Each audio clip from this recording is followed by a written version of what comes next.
So maybe you're using Reaper and you know a couple of tricks or a couple of ways to move around your session. Today I'm going to concentrate on how to work around your media items and a lot of actions that you can do with them. This is not such of a music making video or a production workflow kind of thing, but I'm sure this will be useful if you're starting in Reaper or if you want to brush up on a couple of things that you think you already know inside of Reaper. Straight from Mexico City, my name is Juanches, and today we have no musical example. Let's just jump into it. So whenever you have any new track, remember that these sort of clips in Reaper, we call them media items. Today I will be working more around audio media items. For that, I will be dragging a simple loop. It doesn't matter right now what does it contain. And for you to see all of the options that I'm seeing up here, up above, you would have to go into your Reaper preferences that you can always find on the menu Actions and then Preferences, or hitting Command plus comma or Control plus comma. For those PC users, whenever I say Command, I mean Control for you. And on the tab that says Media, you have to have all of these checked. Everything that's checked, you will be able to see on the media item. I would just copy this, I wouldn't worry too much about it. So first of all, locking.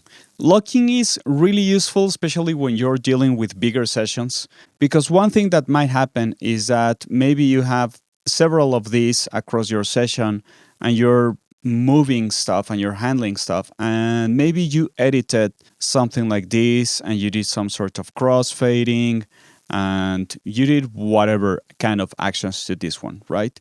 You just want to select all of them. You can do it. You can do this in different ways. Selecting one, holding Shift and left clicking the last one that you want to select.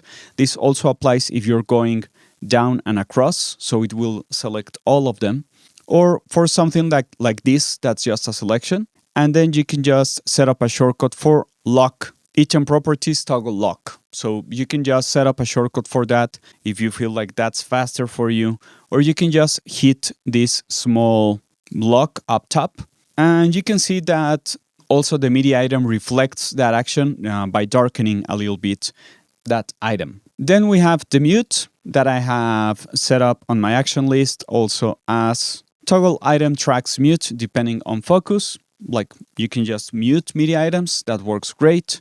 This one is kind of fun because you can save notes inside of your media items. And this is useful, really useful if you're going across different versions of a single Reaper project, or if you're sending a project in to someone else that doesn't know the session and you want them to have some notes at site. So maybe I can say this is a note, right? And I can just close it. And now when I'm zooming out, you can see that I have this small blue icon that shows me that I have a note right there. I cannot read it unless I click it, or I can hover my mouse and I can see what it says. So I can also write here, this is not important, or I can leave some editor notes like pick what you like best. And when you're sending bigger sessions, you can see that this could be easier to communicate with anyone else working with the session. So you can always share something and they know what's going on, right? A fun thing about the comments on the media item is that you can load images. I can think of a couple of scenarios where this is useful. So let's suppose for a moment that I only want to load something like this, like that's the circle of fifths or circle of fourths, and I can tell the media item to show it at the center title image, and I can apply it, and now I can see it in the back. Of course, if your media item has some audio content, it won't make sense, but you can mute that, or you can just load that image on an empty media item, and there you have it as a small shortcut always in your session. Like, that's a fun trick. I think that's fun. And you can use that for any sort of information that you might want to have always at hand.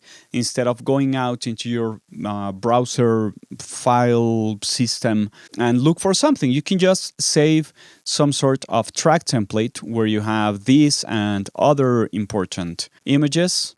And remember that you can just right click, save as a track template, and you can save it as some information track template. And you can load it in every single session whenever you need it. I'm going to skip this I because that's going to be further down the video.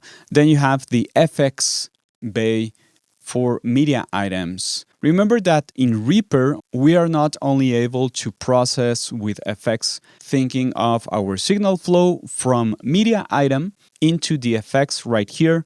After that come the sends, and then our fader, our mute, solo, and such. But we can also add effects per different media items. So let's suppose in this part of my item, I have a small problem regarding EQ. I can just drag it, I can add it on the media item, and you can see that my track does not have that EQ. Instead, it is contained on my media item, right? That way, I can just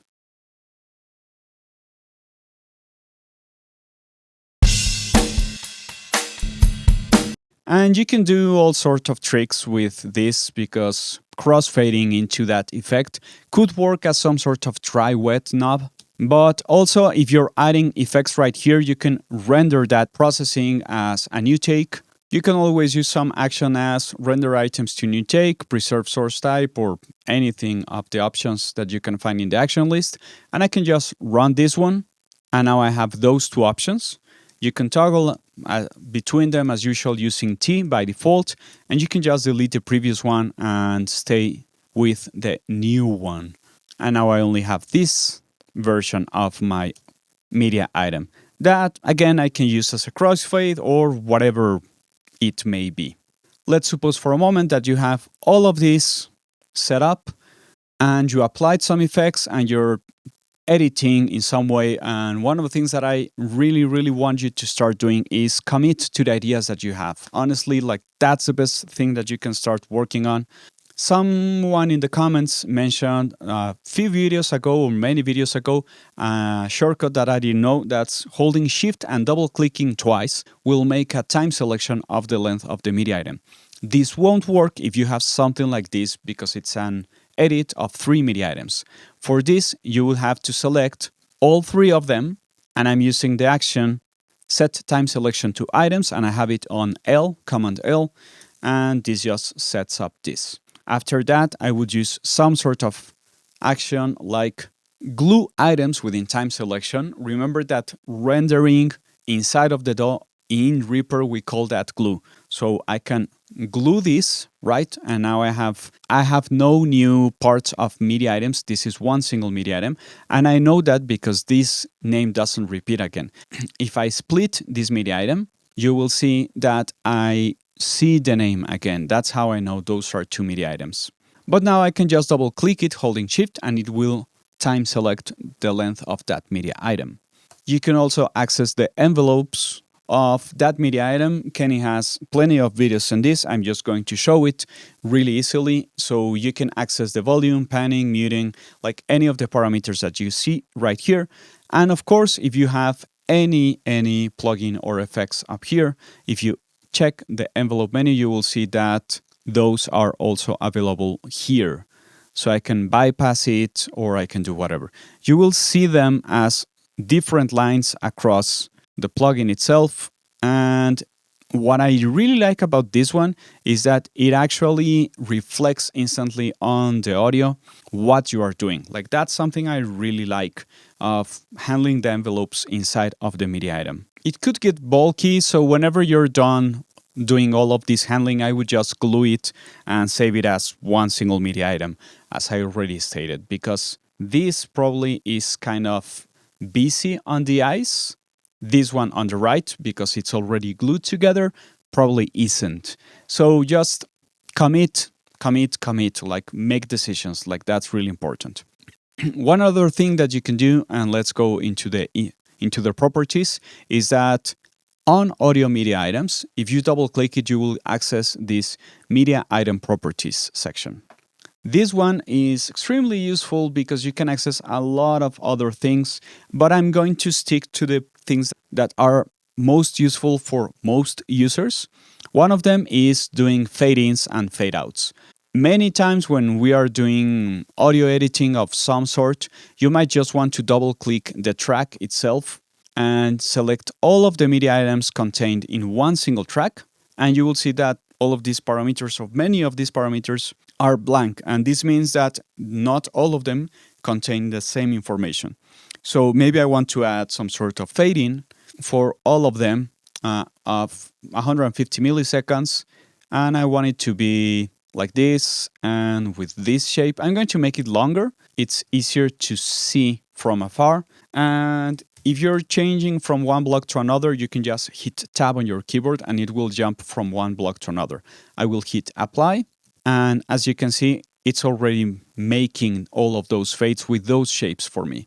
That's extremely, extremely useful. The loop source is really important. I have seen many times people on the Reaper Discord that you can access on the link on the description, how to repeat the media item itself across time. You will know that your media item is looped because you have this really small dent up top, like this notch up here. Because if I disable the loop source and apply it, you will see that the only thing that will happen after I keep on extending it, it's only silence. So if I have that loop turned on, what will happen is that I will see the content repeat itself.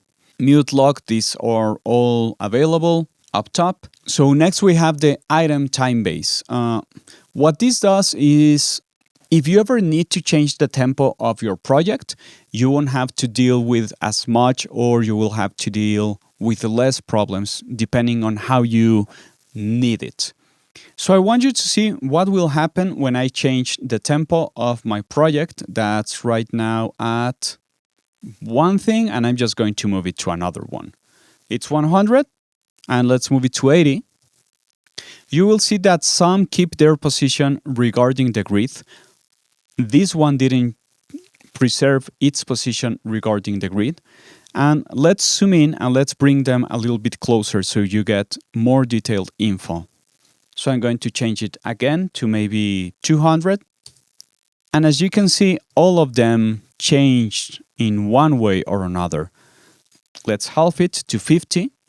You will see that this one isn't changing at all, not even its length. I have no reference of length changing. I have no reference of stretching of any sort. But if I go to this one, you will see that it says rate 50%. And if I play it, and what about this one? It didn't change the tempo. And this one stretched. It's not just slowed down. If I compare that one with this one, that's the other one that's kind of stretched, and I check my grid, I will see that they are using more or less the same time.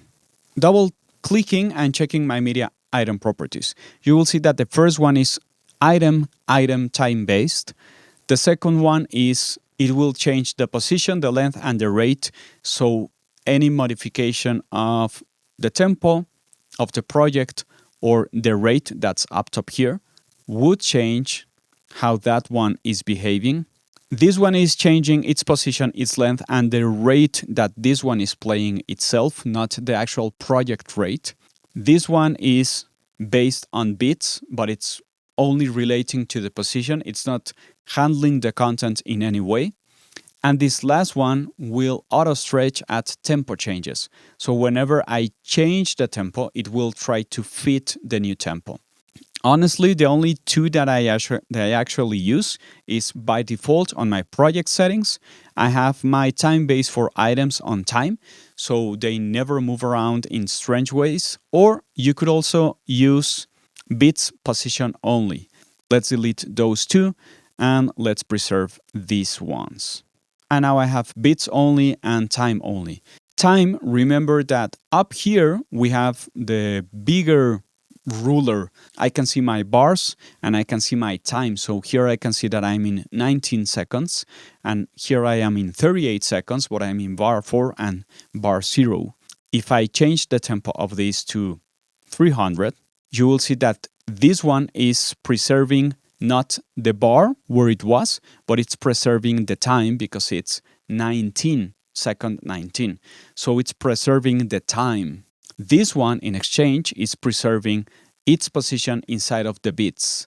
So it's preserving the bar where it was. It will preserve the position of the bar 4, but it will move accordingly across time. This could be important if you're working with some sort of synchronization project across other systems with SEMT or other more complex stuff. You can probably make it across so many projects using time or using bits. Again, just thinking of what I'm telling you that it really affects. Data mix behavior, I will leave it as it is so you don't get some muting and chopping of different media items when they start jumping on top of each other. If you have many takes for whatever reason, you can access them from here. I don't think it's too useful, but you have them there. The take name, the small name that shows up here, you can change it, but this doesn't change the file name. It only changes the visual reference of what's that media item called.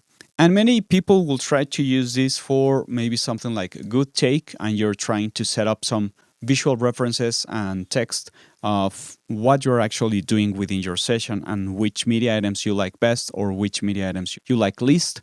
So I'll just apply best to this one. And this kind of makes sense, but I don't know if it's like super useful. It's kind of hard to read when you're zooming out. I would always leave this one on unless you're trying to do some sound design effect where you want to change the pitch of the media item when you're changing the rate of it, because you can change it and it's from 1 is full rate and you can double it, for example, here, and now it's rate at 2%. So now it's playing back twice at the speed that it was, but I could have it played twice the speed and I don't want to preserve the pitch. But if I preserve the pitch, since I'm using spectral peaks, you can see that the tone information and the frequency information is changing. This is much higher and this is closer to higher mids or mids. You can normalize your media items. I have made a video on how to handle your sample libraries. I will leave it in the description. You can change the volume itself, but I would rather use this knob up here to change the volume instead of double clicking and going into this thing. You can pan it, but like you can do many things. You can invert the polarity of the media item as well if you ever need it, like you can flip it from there. And the channel mode, this is really useful because sometimes you get files that are apparently stereo but aren't really. So I just have an action for that whenever I know or I realize really fast that something isn't stereo. That's called set take channel mode to mono, and I have that on Shift M. I'm trying to make all of my media item actions related to the modifier shift.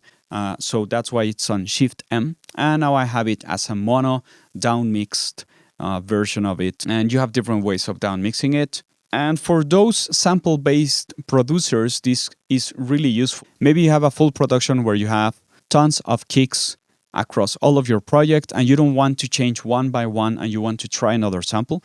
You can just select all of them. Remember double clicking your track and you can choose a new file and you can just replace that file for all of them. It's as easy as that. The other options right there for me aren't way too important to make that part of the video. So the way you interact with your media items is crucial because that will take a lot of speed out of your workflow if you ever need to do something. These can be modified in your option preferences, and you can go into mouse modifiers, editing behavior, and you can see that on the context media item with your left click, left drag, double click, etc., you can change all of your actions by double clicking. But I'm going to show a few that I find really, really, really useful. So first of all, I have option, and you can see that my mouse is changing the way it has a new arrow on it. So whenever I click and drag, I have this displacing of the content, this nudging of the content. And this is really useful for me when editing some stuff or when aligning some stuff. That way I don't have to move all of the media item.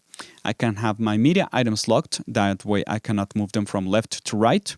And this is extremely useful because sometimes I'm just fine-tuning, editing something, and I just want to bring something a little bit here, a little bit there, and I have another way of not moving the edges of what I want to see regarding time, and I can just take some new ideas from here or whatever might be necessary for that situation itself. If I just want to clone a media item, I can just hold Command and drag it and drag it. Or I can select many of those and drag them all together to a new place, and now I have many of them. I know you can do that also with razor selection, but like this is just for the media item itself. And there are a couple of other actions available that could be useful for interacting with the lower half, because up top we always have this kind of fade interaction, like that's fine and all. I could also want to be able to sometimes make something fit inside of my selection.